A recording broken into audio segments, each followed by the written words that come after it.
Hello, I'm David Catanzaro. Over the next half hour, we'll review the mechanical process for dilating strictures within the alimentary tract.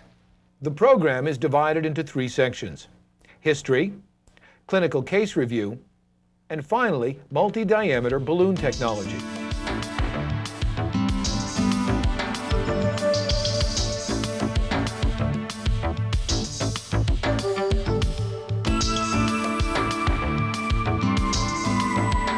The structural and functional organization of the digestive tract is generally divided into a tubular alimentary canal, commonly referred to as the GI tract, and its accessory organs. The oral cavity, pharynx, esophagus, stomach, small intestine, and large intestine comprise the primary organs of the GI tract. Accessory digestive organs include salivary glands, liver, gallbladder, and the pancreas. Together, these components provide the mechanical, chemical, and absorptive processes necessary for the synthesis of food into energy. In the past, modalities for treating strictures within the alimentary canal have been managed in a variety of ways. It's been an almost constant evolution of technology and technique. Dr. Arnon Lambroza, clinical assistant professor of medicine at New York Hospital Cornell Medical Center, explains. The technique of dilation of gastrointestinal tract strictures has evolved over the centuries from methods which were developed to relieve foreign body impactions of the esophagus. And as early as the 1500s, devices such as tapered wax candles were used for this purpose. And in fact, the center of the wax candle trade at the time was the Arabic town of Bougia, hence the name of bougies or bouginage for this technique. Over the centuries, other materials have been used to relieve impactions in the esophagus and to dilate strictures, and these include leather, lead, and even whale bones. During our current century, the types of dilators used have been really of 2 major categories: rigid dilators and balloon dilators. The rigid dilators were also made of various materials, including metal, polyvinyl chloride, as well as mercury-filled rubber catheters. And balloons have also, which more recently have been used, are also consist of different types of materials. The first methods for stricture dilatation were limited to esophageal treatment only, and were based on gaining a mechanical advantage over the stricture using a rigid dilator. In their most primitive form, dilators were constructed from wax candles or whale bones. Although in their time these methods provided symptom relief, patient discomfort and complications were both very high. The 1950s saw the introduction of a new technology known as metal olives.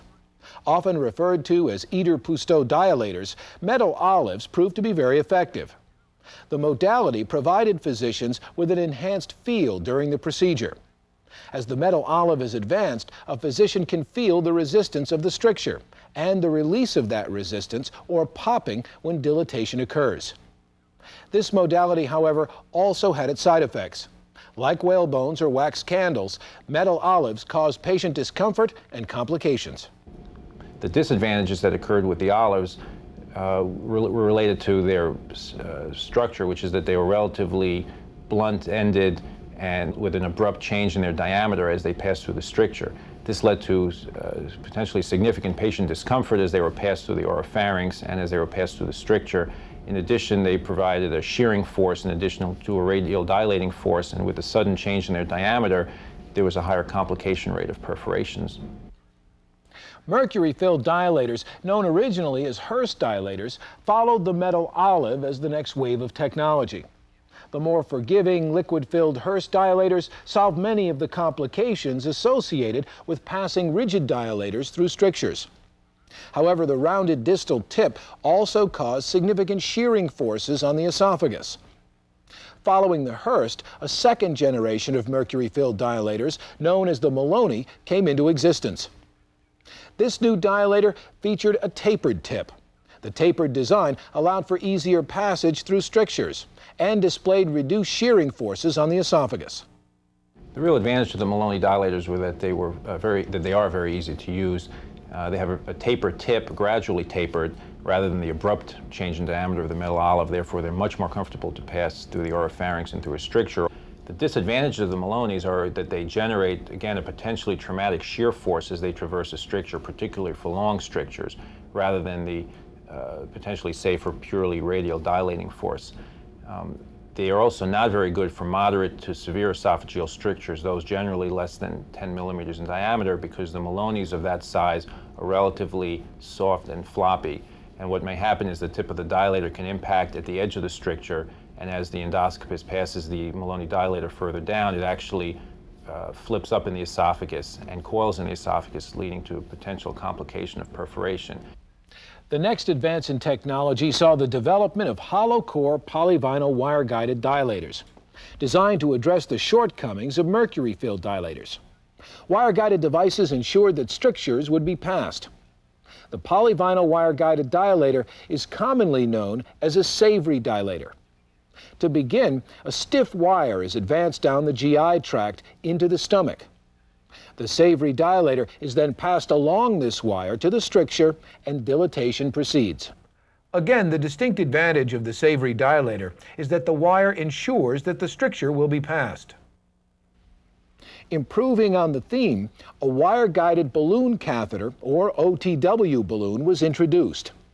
These balloon dilators were designed to be passed over a guide wire under fluoroscopic guidance.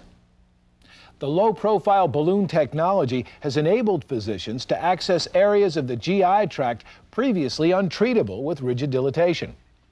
In addition to dilatation of esophageal strictures, pyloric and colonic dilatation was now possible. Another advantage of these balloons is that they provide site-specific radial force. This important advance potentially reduces patient trauma by limiting dilatation to the site of stricture, leaving the proximal lumen unaffected. The over-the-wire balloons really were the first dilators that provided purely site-specific radial force at the stricture and did not provide any shear force because the balloon was placed across the stricture, then dilated, rather than having to traverse a stricture and dilated in that manner.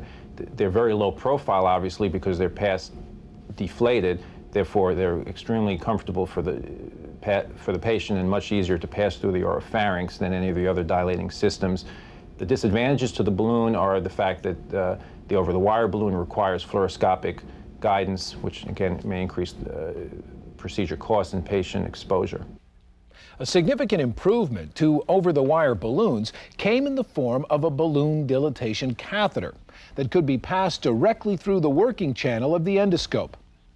Through the scope, or TTS balloons, allow physicians direct visualization of stricture dilatation anywhere an endoscope can be placed. Balloon positioning, dilatation, and efficacy can all be immediately visualized and assessed through the scope. Recent advances in both inflation devices and high-performance balloon catheters have made the systems easier to use and procedurally more efficient. The advantage to the TTS balloon over the wire balloon is that it permits direct visualization endoscopically of the stricture, very good placement of the balloon because you can see exactly where you're putting it through the endoscope, and then as soon as the inflation is finished, you can view the result directly. You can remove the balloon, look at the result, and if you're not happy, do another dilation so that you can see directly the effectiveness of your dilation, which is something that, again, you were never able to do before. There are some disadvantages to the single diameter TTS balloons by definition because they expand to a single maximal diameter. That's the size that you get with the stricture dilation when you use them. It's sometimes hard in advance to know exactly what size you can dilate a stricture to or how comfortable you are dilating to a certain size, and you have to select one balloon and dilate to that size. If it turns out that you want to dilate it to a larger size, you then have to change to another balloon, and there are issues involved there in terms of the cost of using more than one balloon, the time factor with the nursing staff and the endoscopy time in changing balloons and redilating and removing the balloon. So clearly I think that those are some of the potential disadvantages of that system. The latest leap in technology, the multi-diameter balloon dilator, incorporates the advantages of both rigid and balloon dilators.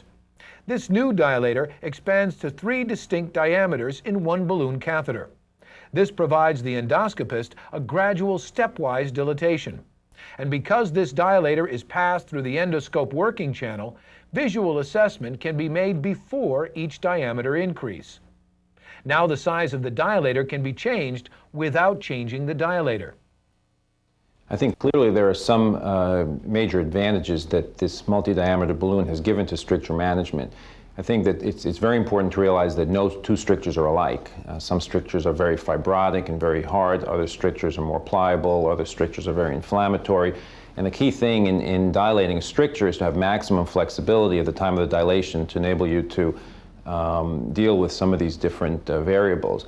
I think having a balloon that can be dilated to multiple diameters gives you that flexibility so that you can dilate the stricture to a size you feel comfortable with, and if it turns out that that's not enough of a dilation while you're there at the same sitting, you can really just dilate to another size and even a third size if that's appropriate. And I think that that will often save time and enable you to get a maximal benefit from that dilation session.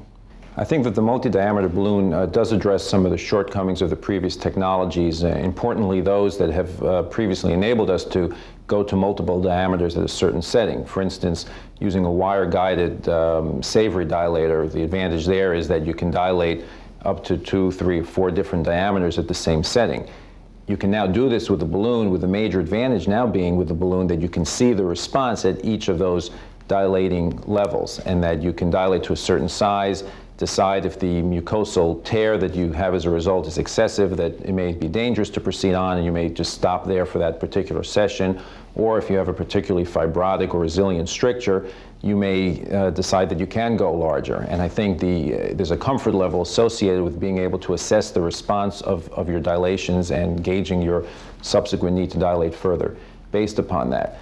I think that losing the sense of feel that's been talked about with some of the blindly passed dilators or even the wire-guided dilators is not much of an issue, because I think some of that resistance is not even necessarily from the stricture itself. It may simply be resistance in passing a dilator through the oropharynx, through the upper esophageal sphincter, and I don't think that the sense of feel with those dilators necessarily correlates with how the stricture is responding. We'll be right back.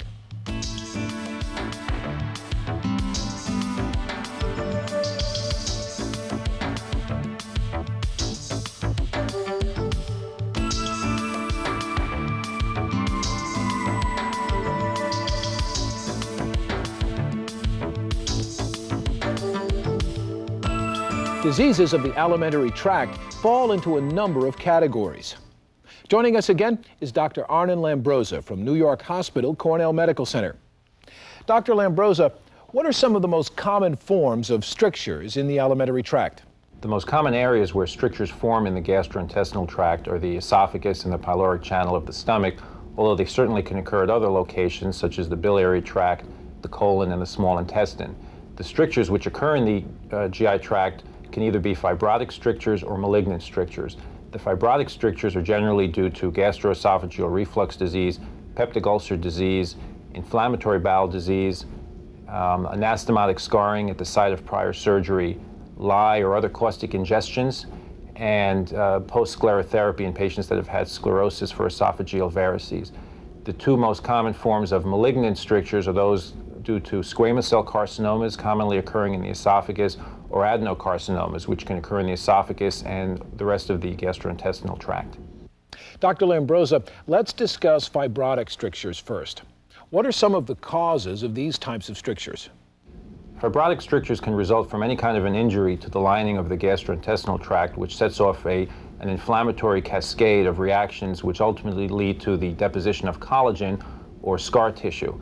The types of disorders which lead to this kind of an injury include gastroesophageal reflux disease, peptic ulcer disease, anastomotic narrowing at the site of prior surgery, inflammatory bowel disease, lye ingestion, and sclerosis of the esophagus for esophageal varices.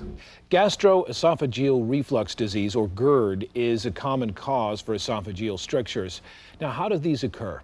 Gastroesophageal reflux disease is the process whereby excessive amounts of acid and bile and pepsin are refluxed or regurgitated from the stomach up into the esophagus. This occurs commonly in everybody during the day, but only when it becomes an excessive amount of regurgitation does it lead to gastroesophageal reflux disease, which can lead to symptoms of heartburn and chest pain, as well as chronic esophagitis, scarring, and stricture formation. Okay, doctor, initially you spoke about scarring after surgery as being another potential cause for strictures. Could you expand on that?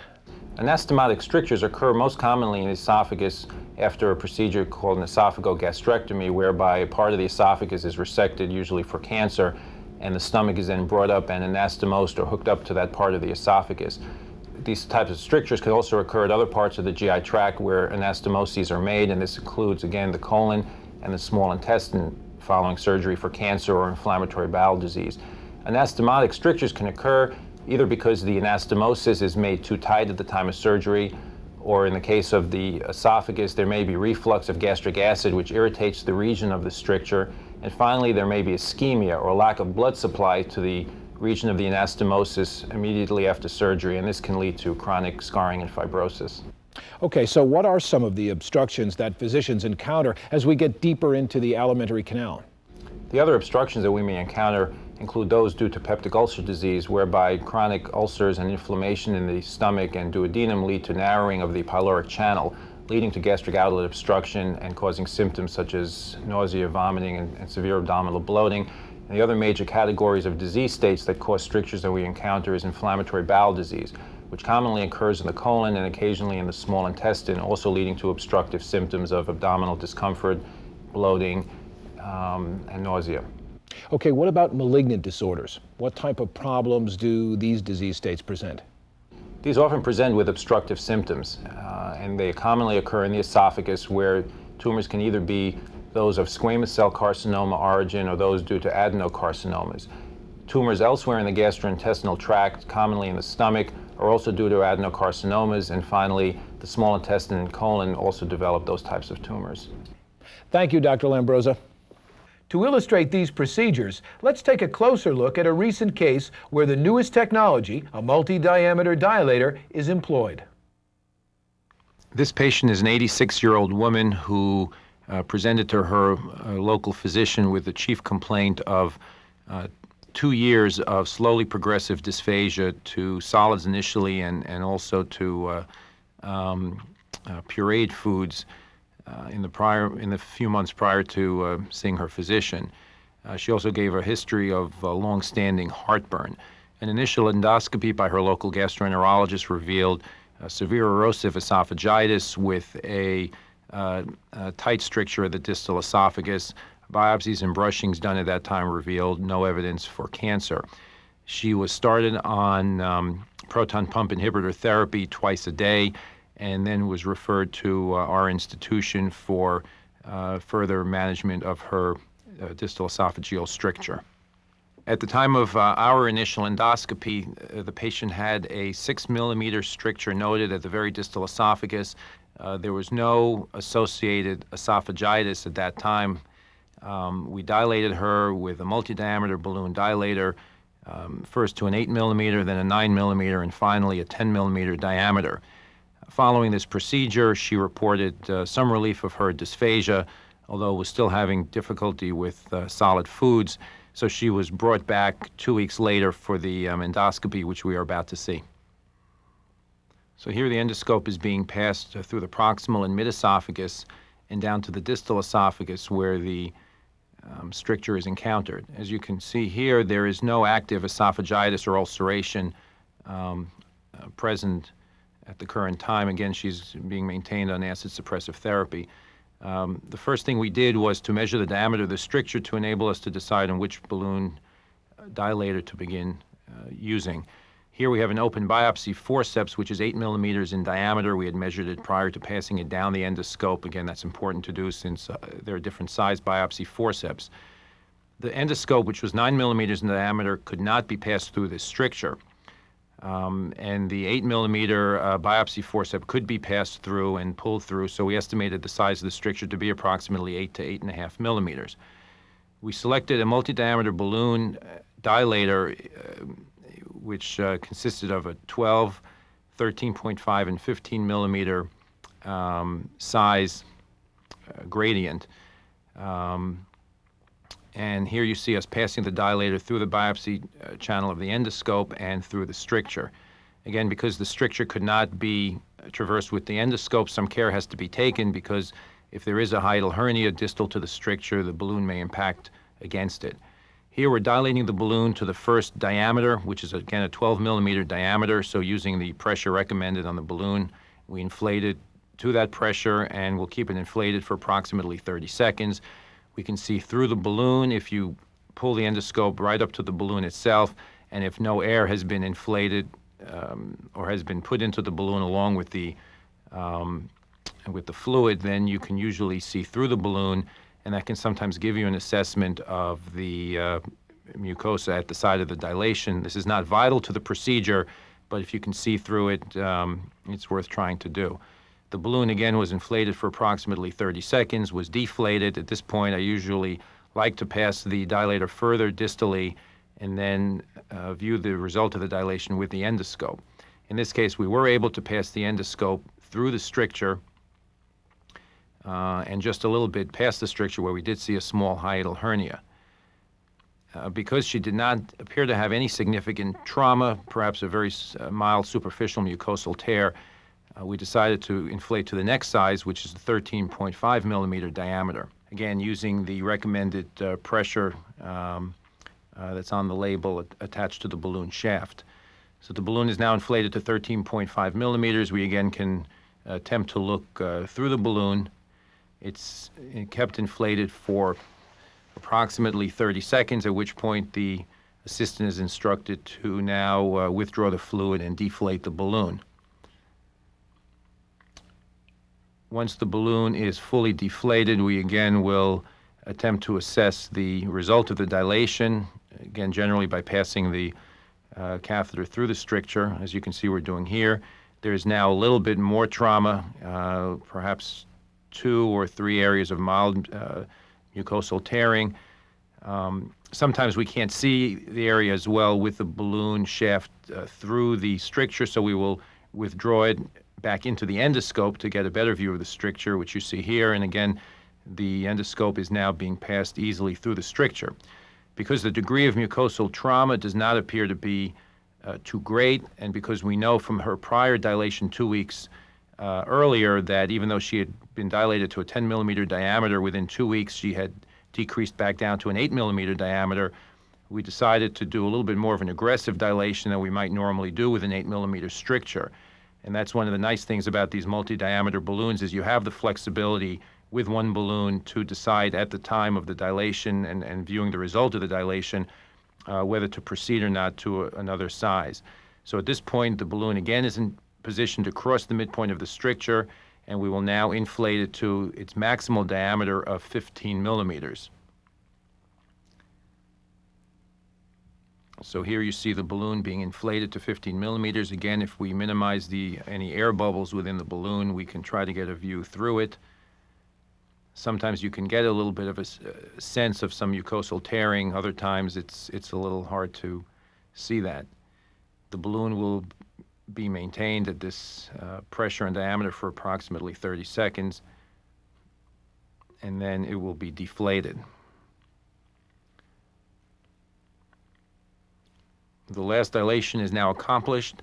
The balloon is completely deflated, and we will now withdraw the balloon through the endoscope and assess the result of the dilation.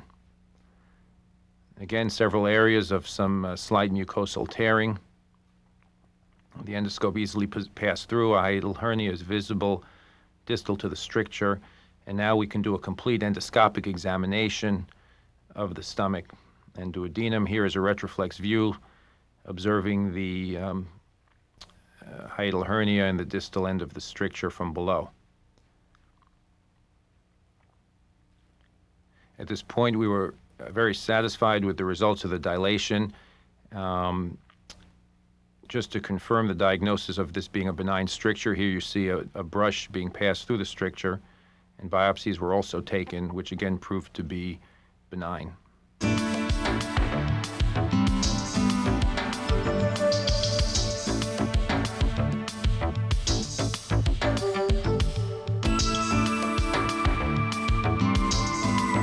When an endoscopy is scheduled with a potential balloon dilation procedure, it is useful to have the balloon dilator inflation device set up prior to beginning the procedure to save time.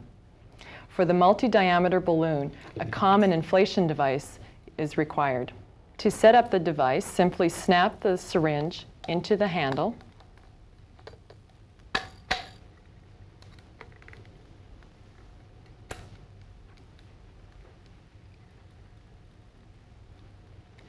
Then activate the lever to the deflate position to partially fill the syringe. For the multi-diameter balloon, we partially fill the syringe to 35 cc's. Excess of 35 cc's will make it difficult to deflate the balloon. After you have fluid inside the syringe, activate the lever to the inflate position so that you can remove the excess air. Also check that you still have 35 cc's of fluid in the syringe. Once you have the air out of the syringe, remember to activate the lever on the inflation device to deflate so that you can attach the balloon. Choosing the correct multi-diameter balloon is important for procedural efficiency. The most important piece of information in helping to select the correct balloon size is the diameter of the stricture. There are a number of ways of estimating the stricture diameter. One way is simply to use the diameter of the endoscope as a guide. Most upper endoscopes are approximately 9 millimeters in diameter, and comparing the stricture to the endoscope diameter will often be helpful. Another technique that may be used is passing a biopsy forceps through the endoscope channel and opening it next to the stricture, knowing what the particular diameter of those forceps are when open. Either of those two techniques can be used to estimate the size of the stricture. I then select the balloon based on what I think will be the maximal size that I'd like to dilate that stricture to. So for instance, if I have a 10 millimeter stricture, I might like to get that up to 15 millimeters, assuming that the dilation goes well up to that point. So therefore, I would select a 12, 13.5, and 15 millimeter multi-diameter balloon and start with a 12 millimeter diameter first, assess the results to that, and then decide whether to move on from there. When the physician has selected the appropriate size balloon, you can find the sizes at the top in the glow-in-the-dark section. The multi-diameters are listed. Also, the sizes are indicated in the label section. The multi-diameter sizes are listed, beneath which the atmosphere is required to achieve that diameter are also listed. Now that you are ready to remove the balloon from the package, uncoil the balloon, attach the balloon to the inflation device,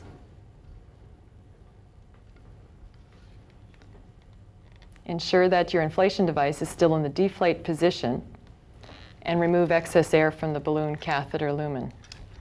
This will create a vacuum, ensuring that the balloon is at the smallest diameter possible so that it can be easily inserted into the endoscope. Prior to handing the balloon to the physician, remember to remove the protective covering and to spray the balloon with a silicone spray.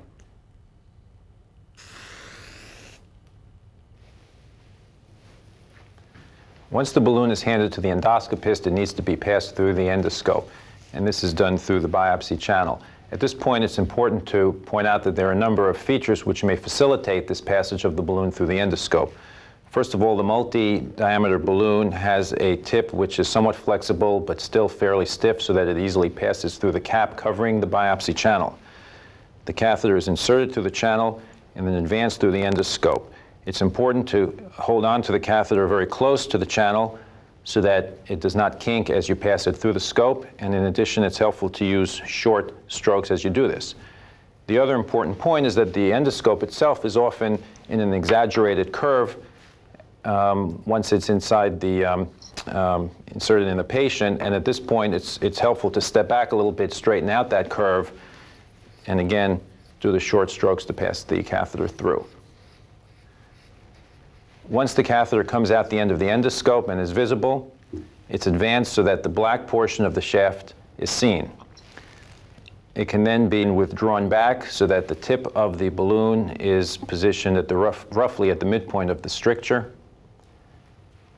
And then again, the catheter can be withdrawn and should be withdrawn. There's a black portion of the catheter which tells you that the entire balloon is outside the endoscope and it can be withdrawn. And then there's another white portion of the balloon which ensures that there is still some distance between the tip of the endoscope and the proximal end of the balloon. And that white portion can be left just barely visible at the tip of the endoscope. Once the balloon is properly positioned across the midpoint of the stricture, the assistant is then asked to dilate the balloon to the maximal atmosphere associated with the first diameter of that balloon. The flag on the balloon catheter indicates the atmospheric pressures required for each balloon diameter. Ensure that you have activated the inflation device lever to the inflate position. Hold the syringe so the air is at the top of the syringe, and now you're ready to inflate to the first atmospheric pressure. It is common that once you achieve the first inflation pressure, you may see the pressure drop when the balloon reaches that diameter. Continue to inflate until you have achieved and maintained the target pressure. Once the balloon is inflated, I generally leave it inflated for 30 to 60 seconds. The progression of the dilation can be monitored by trying to look through the balloon, and that can be accomplished by pulling back in the catheter or advancing the endoscope so that the endoscope is now touching the balloon tip. By using the water channel and the suction channel, the lens can be cleared. And again, by bringing the endoscope just up to the balloon and perhaps even angulating the tip a bit, you can look through the balloon and get a sense of stricture dilation. Despite this ability, I still like to observe the results of the dilation by completely deflating the balloon in between each of the three sizes and deciding at that point upon whether to progress with the dilation or not. So the balloon can be advanced a tiny bit, and then the assistant asked to completely deflate the balloon. To deflate the balloon, remember to change the lever on the inflation device back to deflate.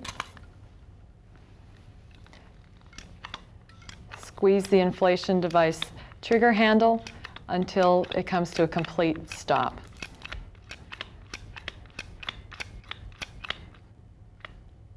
Once the balloon is completely deflated, I like to assess the results of the stricture dilation that was achieved. I do this by advancing the balloon distally so that it no longer will partially obstruct the view of the endoscope, and then take a look at the result of the stricture dilation. There generally will be some increased trauma noted at the area, and what I usually look for is the degree of mucosal tearing that may have been achieved. If there's a very little bit of trauma with a little bit of, perhaps a mild amount of mucosal tearing, and a little bit of a larger stricture, then I would feel comfortable repositioning the balloon and inflating to the next higher diameter. If the stricture appears to be possess a very long or somewhat deep mucosal tear, then I might decide just to not do any further dilations and leave it at the initial diameter that was achieved. Assuming I do want to go on, what I would then do is pull the catheter back, reposition it across the stricture, and then ask the assistant to dilate it to the atmosphere associated with the second balloon diameter.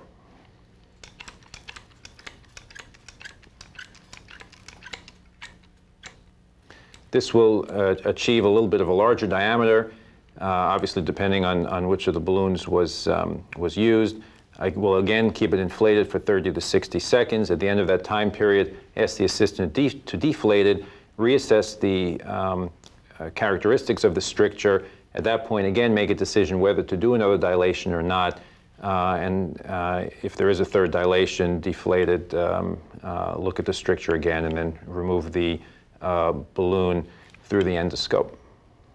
Once the dilation session has been completed and the final balloon deflation achieved, it takes about 15 to 20 seconds to completely deflate the balloon. It is very important, though, to even give a little bit more time if necessary to visually ensure that all the air and all the water have been removed from the balloon before beginning the withdrawal process. Once that has occurred, you can begin to withdraw the balloon, and I generally like to do it slowly to prevent bunching of the balloon material. And again, it's withdrawn slowly in short strokes until it is completely removed from the endoscope. When the catheter is withdrawn, Dispose of it as per your hospital procedures. The catheter is single-use by design. Each diameter may only be achieved at the first inflation.